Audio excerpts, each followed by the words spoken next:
अस्सलाम वालेकुम रहमतुल्लाहि वबरकातुह। एक भाई ने सवाल किया है कि मेरे औलाद की कमाई हराम हो तो क्या वो जो कुछ हमारे लिए लाता है उसे खाना जायज़ है, और अगर जायज़ नहीं तो हम क्या करें। तो बहुत से ऐसे आदमी दुनिया में हराम कमाई करते हैं, हराम बिज़नेस करते हैं। तो इस हालत में क्या करना चाहिए। अगर औलाद की कमाई हराम हो तो ज़रूरी है कि उसे समझाया जाए। अगर हो सके तो उसे खुद ही समझाओ या ऐसे अहले इल्म से मदद लो जो उसे कायल कर सके, या उसकी दोस्त व अहबाब से मदद लो जो उसे कायल कर सके, और वो उस हराम कमाई से परहेज़ करे। और अगर तो अच्छा बात है, और अगर ऐसा मुमकिन ना हो तो तुम बाक़दर ज़रूरत उससे खा सकते हो।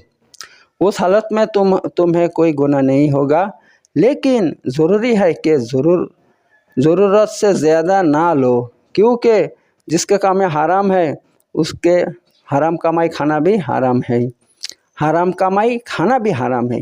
मगर तुम उसका बेटे हो, उस घर में रहना पड़ता है, कहाँ से खाओगे। इसलिए तुम इतना खाओ जितना तुम्हारा ज़रूरत है, ज़रूरत से ज़्यादा नहीं खाने का, ये बात है। लेकिन मेरे दोस्तों, हराम कमाई खाने से क्या होता है, हराम कमाई जो खाएगा उसका नुकसान ये होता है कि उसके अखलाक ख़राब हो जाता है, और नंबर 2 उसके इबादत में दिल नहीं लगता, नंबर 3 उसका दुआ कबूल नहीं होता, नंबर 4 अल्लाह ताला के पास चाहने से दिल नहीं करता, मगर दुनिया वाले से चाहेंगे, दुनिया से मांगेंगे, मगर अल्लाह से नहीं मांगेंगे। और उसका दिल में कोई चैन सुकून नहीं रहता। और रसूलुल्लाह सल्लल्लाहु अलैहि वसल्लम ने फरमाया, जो हराम का एक लुक़मा खाएगा 40 दिन तक अल्लाह ताला उसका कोई इबादत कबूल नहीं करेंगे।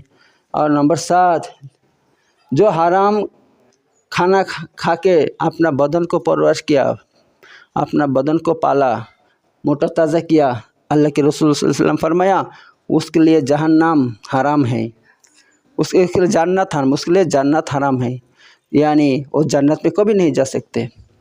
और दूसरे हदीस में रसूल सल्लल्लाहु अलैहि वसल्लम ने फरमाया, ऐसा ज़माना आएगा कि तब आदमी हलाल हराम नहीं देखेगा, बस सिर्फ उनको रुपया चाहिए, रुपया किसी भी हालत में रुपया उनके हाथ में मिल जाए वो देखेगा, बस रुपया देखेगा। तब क्या होगा, आदमी रात में ईमानदार होगा और सुबह में काफिर हो जाएगा, या सुबह में मुमिन होगा तो शाम में काफिर हो जाएगा, ऐसा ज़माना।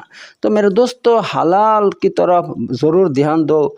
अगर तुम हराम खाओगे तो तुम्हारा इबादत कबूल नहीं होंगे, क्योंकि अल्लाह तबारक तआला कुरान में फरमाता है, या अय्युहर रसूल कुलू मिनत तय्यिबात वअमलू मिनस सालिहात। आए रसूलो, तुम पाकीज़ा चीज़ें खाओ, वअमलू मिनस सालिहात, इसके बाद नेक अमल करो। देखो, अल्लाह तबारक तआला पहले क्या शर्त, नेक अमल से पहले हलाल खाना शर्त लगा दिया है। अगर कोई आदमी हलाल नहीं खाता है और नेक अमल करता है तो अल्लाह ताला उसकी नेक अमल को भी कबूल नहीं करेंगे। तो ये बात है मेरे दोस्तों। तो अल्लाह ताला हम सबको हलाल खाने की तौफीक दे, वरना हमारा दुनिया भी बर्बाद, आखिरत भी बर्बाद, सब बेकार हो जाएगा।